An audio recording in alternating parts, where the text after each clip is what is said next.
Hello guys, this is Vishwajeet from systematic English speaking channel में आप सभी का स्वागत है।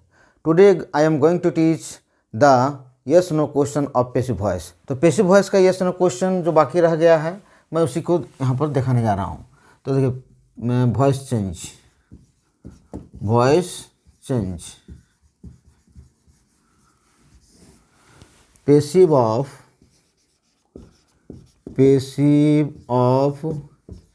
Yes no questions. देखिए, तो दो टेंस का मैं बतला चुका हूँ, प्रेजेंट इंडेफिनिट और प्रेजेंट कंटिन्यूअस का हो चुका है। अब मैं प्रेजेंट परफेक्ट का बतलाने जा रहा हूँ, present perfect tense. Perfect tense voice खूब इम्पोर्टेंट चीज़ है राइटिंग स्किल का, इसलिए इसे खूब बारीकी से आपको सीखना है। तो पहले देखिए, एक्टिव वॉइस में किस तरह का सेंटेंस होता है। एक्टिव वॉइस में रहता है हैव यू प्लक्ड मैंगोज। उसके भी आगे सेंटेंस रह सकती है, लेकिन आपको इसमें एक चीज़ ध्यान रखना है कि वर्ब का पार्ट है या नहीं और ऑब्जेक्ट है या नहीं। एक्चुअली इसमें मेन वर्ब का रहना अति ज़रूरी हो जाता है। पैसिव वॉइस के लिए मेन वर्ब का रहना खूब ज़्यादा ज़रूरत होता है। बिना मेन वर्ब का पैसिव वॉइस बनाना मुश्किल होता है। तो देखिए, हैव यू प्लक्ड मैंगोज, क्या आपने आम तोड़ा है। तो क्या आपने आम तोड़ा है। देखिए कैसे बनाना है इसको, कैसे बनाना है। तो मैंगोज पहले हो जाएगा, दाहिने तरफ से बनाएंगे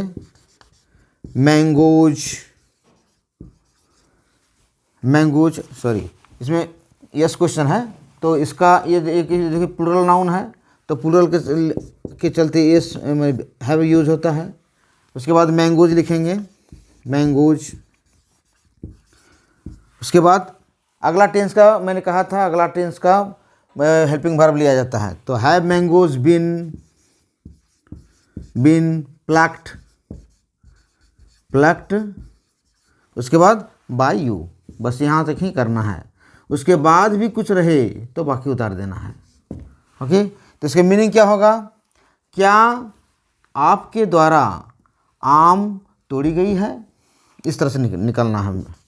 क्या आपके मीनिंग तो आपको अवश्य सीखना होगा। ग्रामर में तो आपको 1 नंबर का रहता है। ग्रामर ज़्यादा चीज़ नहीं है, ग्रामर बड़ी बात नहीं है। प्रत्येक वॉइस का 1 नंबर, नरेशन का 1 नंबर, डिग्री का 1 नंबर, क्लॉज का 1 नंबर, इस तरह से होता है। लेकिन मीनिंग होता है असली बात। क्या आपके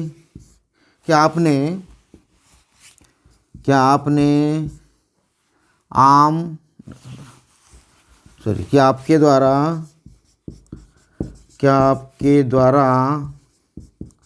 आम तोड़ी गई है।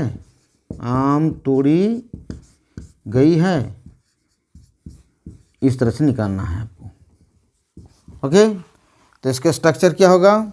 स्ट्रक्चर देखिए, हैज अथवा हैव, ये पहले लिखना है। उसके बाद सब्जेक्ट, उसके बाद बिन, उसके बाद वर्ब का तीसरा रूप। जितने भी पैसिव वॉइस सब में वर्ब का तीसरा रूप होता है, बाय प्लस ऑब्जेक्ट।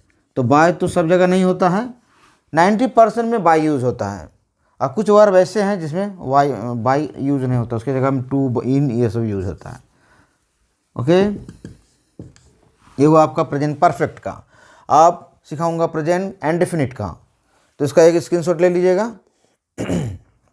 ओके, ये वॉइस सीखने से पहले टेंस का वीडियो लेक्चर आप अवश्य देखिएगा। बिना टेंस का वॉइस सीखने में थोड़ा दिक्कत होगी, इसलिए टेंस सीखिए, उसके बाद वॉइस का वीडियो लेक्चर देखिए तो ज़्यादा समझ में आएगा। और ये खूब ज़्यादा इम्पोर्टेंट है ये भी, क्योंकि voice is used in application writing, report writing and petition. If you are going to write any petition, then voice is very important. You can also write it in notice writing. Okay, इसके screenshot ले चुके हैं आप। अब देखिए, present past indefinite का देने जा रहा हूँ। पास्ट इंडेफिनिट उसके बाद दोनों टेंस को मिलाकर दो दो तो एक साथ सिखाएंगे, उससे आपको भी सहूलियत होगा।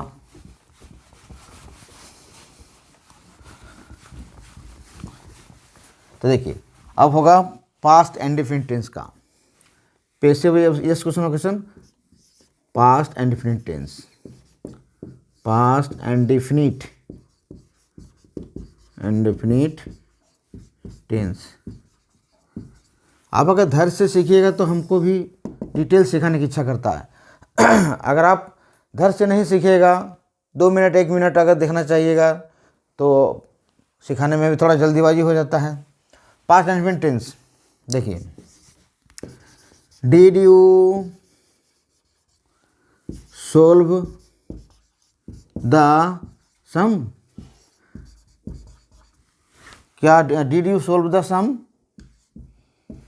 क्या आपने हिसाब समाधान किया था। तो इसका पैसिव क्या होगा। वैसे अगला टेंस का हेल्पिंग वर्ब लेना है। तो देखिए थर्ड पर्सन सिंगुलर सब्जेक्ट हुआ, उसके अनुसार यहाँ पर वाज अथवा वेयर होता है। तो थर्ड पर्सन नंबर है, चलो वाज होगा। Was the sum solved by you. इसका मीनिंग देखिए, क्या आपके द्वारा हिसाब समाधान की गई थी पर किया गया, क्या आपके द्वारा हिसाब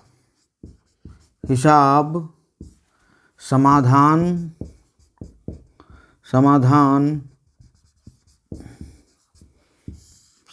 किया गया।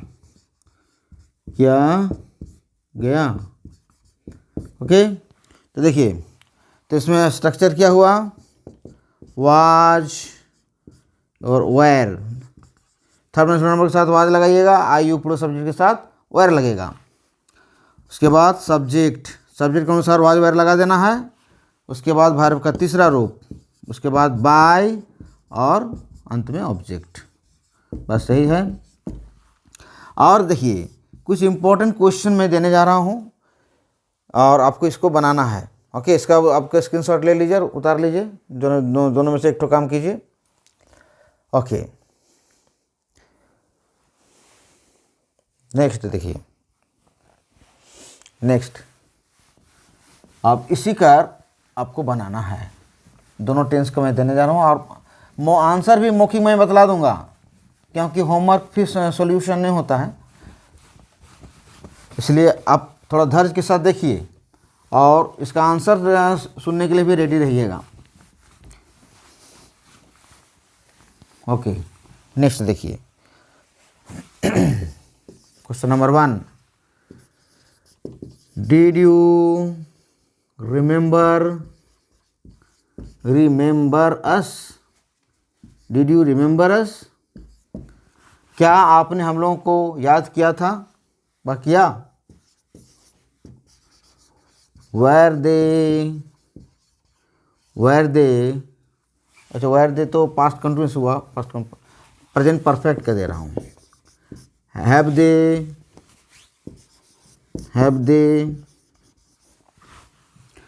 Driven the cars. Number 3, did you catch the bus.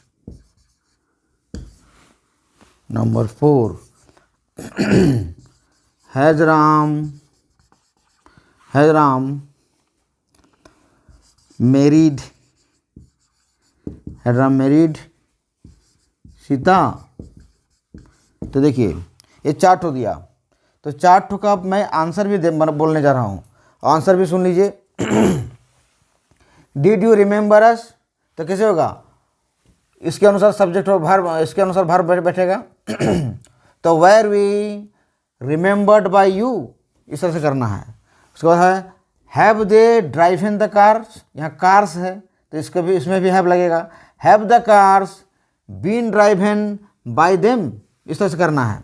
उसके बाद इसको देखिए, did you catch the bus, तो यहाँ पर थर्ड नंबर है, सिलवाज होगा। Was the bus caught by you. उसको नेक्स्ट देखिए, हैज़ राम मैरिड सीता, क्या राम ने सीता को शादी किया है, तो देखिए यहाँ सीता थर्ड नंबर है, इधर से बनाना है। तो has Sita been married by Ram, been married by न राम। देखिए अब यहाँ एक गौर करने की बात है, तो मैरिड के साथ बाय नहीं होता है। ये मैरिड के जगह, बाय के जगह में क्या होगा, बाय के जगह में टू कीजिएगा, हाँ याद रखिएगा आप, यहाँ टू लगाना है। ये मैरिड ये वर्ड रहेगा तो टू लगाना है। तो इस तरह से करना है, has Sita been married to Ram, इस तरह से करना है। तो कुछ वर्ब ऐसे हैं, जैसे नो हो गया, नो के साथ टू होता है बाय के जगह में। उसी तरह से इंटरेस्ट के साथ इन होता है, इंटरेस्ट के साथ इन, बाय के जगह में इन लिखिएगा। उसी तरह से सेटिस्फाइड के साथ विथ, और सेटिस्फाइड के साथ विथ, सेटिस्फाइड इसके साथ विथ होता है। तो कुछ वर्ब ऐसे हैं जो बाय के जगह में यूज होता है, आपको पढ़ते पढ़ते याद आपको मिल जाएगा। ओके, तो याद रखिएगा, नो के जगह नॉन कर देते हैं तो आपको समझने में सहूलियत होगा, नॉन। उसके बाद इस तरह से interested, okay, interested in, interested in interested in, known to, satisfied with, बस इस तरह से है। तो आज यहीं तक माय डियर गाइस, और इस तरह से मेरे वीडियो आपको देखते रहिए, और please subscribe my channel and press the icon bell. और अगर आप इसको देखते रहिएगा तो मैं और भी अच्छे से अच्छे वीडियो देने की कोशिश करूँगा, और आशा करता हूँ इससे आपको बहुत कुछ लाभ मिलेगा। और जय हिंद।